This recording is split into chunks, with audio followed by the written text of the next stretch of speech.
А вы замечали, как меняется походка у человека, когда у него болят ноги? Сначала он начинает выбирать только мягкую обувь, потом отказывается от прогулок, а через какое-то время даже короткая дорога до магазина превращается в испытание. Очень часто корень этой истории не суставы и не спина, а именно ногти на ногах. У пожилых людей они нередко становятся толстыми, желтыми, как будто каменными, и причиняют такую же каменную боль при каждом шаге. Многие уверены, что это обязательно грибок. Но правда в том, что далеко не всегда утолщенный ноготь – это грибковая инфекция. В моей практике хватает случаев, когда мы не находим грибка вовсе, а видим возрастные изменения, травмы, влияние обуви или системных заболеваний. Сегодня я хочу спокойно и подробно рассказать, почему это происходит, чем опасно, каких ошибок стоит избегать и как подолог может помочь вернуть нормальную толщину ногтя и, главное, свободу движения. Когда к нам приходит пожилой человек, мы редко видим одну изолированную проблему. Обычно это целый узел факторов. Возраст дает о себе знать. Замедляется кровообращение в стопе, ткани получают меньше питания и кислорода, ногтевая пластина растет медленнее. Представьте себе конвейер, на котором детали раньше сходили каждые 6 месяцев, а теперь раз в год. Любая нагрузка, любой удар, тесная обувь, небольшая деформация пальцев – все остается, а способность ногтя быстро обновляться снижается. В итоге пластина становится толще, теряет прозрачность, приобретает желтоватый оттенок, иногда расслаивается или крошится. Врачебное слово для этого – аниходистрофия. Слово сложное, а смысл простой. Ноготь изменился, потому что условия его роста стали другими. Сразу скажу о самом популярном вопросе – грибок. Да, он существует, он встречается часто и может утолщать ноготь. Но это только одна из причин. Очень показателен случай Марии Ивановны, спокойной, аккуратной женщины, которая пришла ко мне с просьбой хоть немного сделать тоньше, потому что обувь давит. Она была уверена, что у нее грибок. Соседка сказала, что у всех в моем возрасте грибок, а у меня еще и желтизна. Мы сделали соскоб на анализ и грибка не обнаружили. Зато увидели целую историю на ногтях.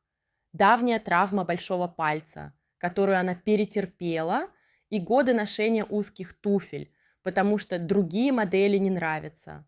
Ноготь рос медленно и постоянно получал давление сбоку. Организм, защищая палец, утолщал пластину, как будто надевал ей шлем. Получилось толсто, жестко и болезненно. Почему же именно у пожилых так часто происходят эти изменения? Во-первых, сосуды. С возрастом они становятся менее эластичными, кровоток в стопах снижается, особенно если есть атеросклероз или варикоз. Во-вторых, обмен веществ и питание тканей. Организм отдает приоритет жизненно важным органам, периферии достается меньше.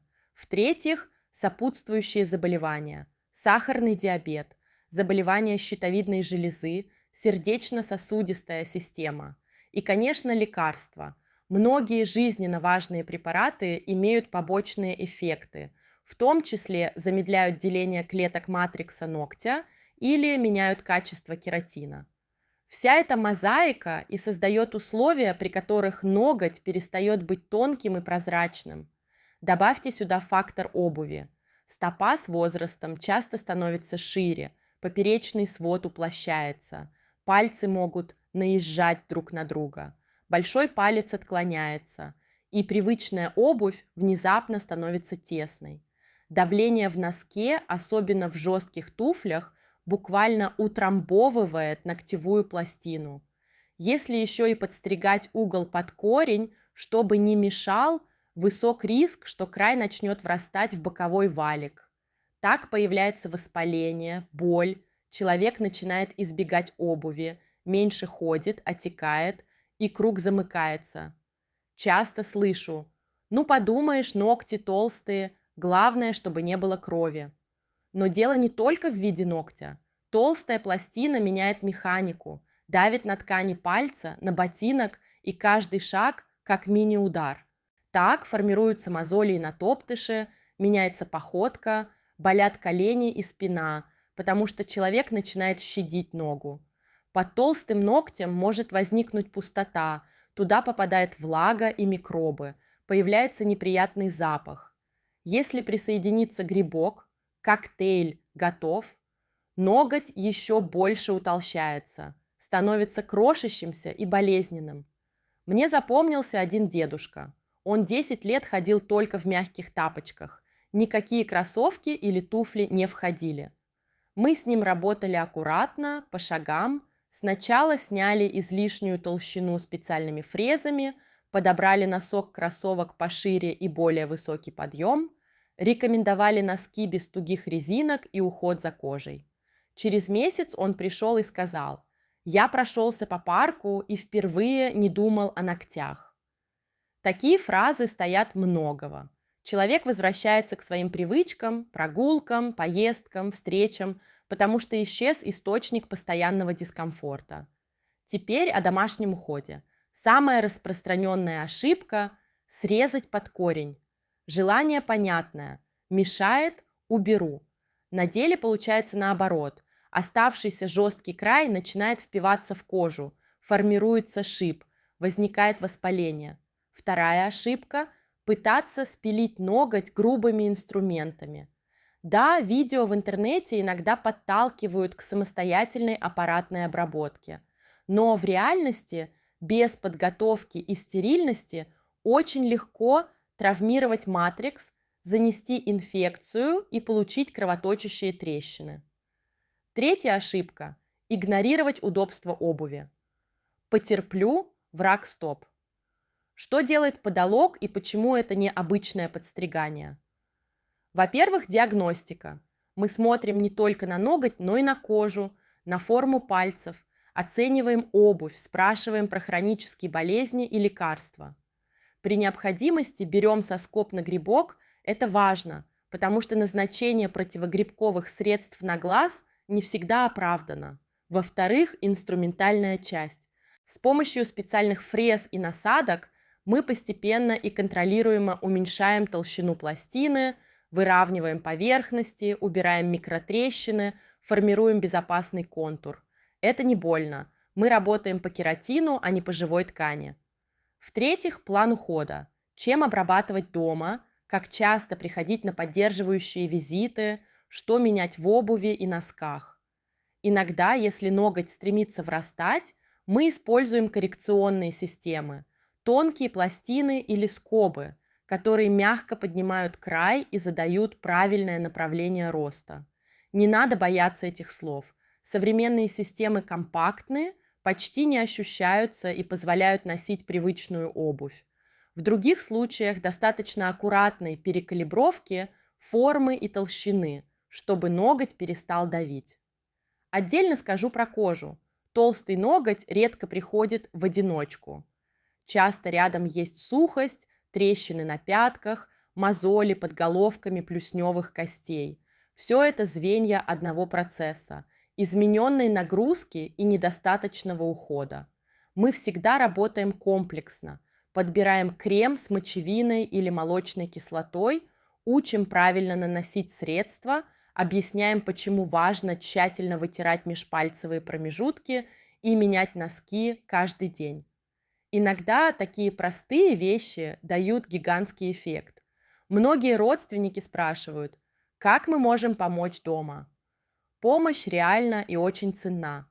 Проверьте обувь. Пальцем должно быть просторно. Обратите внимание на носки, свободная резинка, натуральная ткань, ежедневная смена. Дайте обуви время просохнуть. Хотя бы сутки. Если есть возможность, держите 2-3 пары на смену. Помогайте с гигиеной. Теплая вода, мягкое полотенце, аккуратно промокнуть между пальцами. Если тяжело наклоняться, помогите записаться к специалисту и сопроводите на прием. Сам факт, что рядом есть поддержка, снижает тревогу и повышает мотивацию. Еще один важный вопрос. Когда идти к врачу, а когда достаточно подолога? Если есть выраженная боль, покраснение, отек, выделение, это повод к врачу, лучше не ждать. Если есть сахарный диабет, перемежающаяся хромота, выраженные сосудистые проблемы, тоже к врачу, параллельно с подологом. Если же речь о просто толстом желтом ногте без воспаления, о мозолях и дискомфорте в обуви, приходите на обработку, сделаем безопасно и аккуратно, а при необходимости направим дальше. Расскажу еще одну историю, очень показательная. Женщина, назовем ее Тамара Петровна, много лет пыталась приучить себя к узким туфлям. Красиво же. Со временем большой палец отклонился, второй начал заезжать сверху. Ноготь большого пальца стал плотным и болезненным.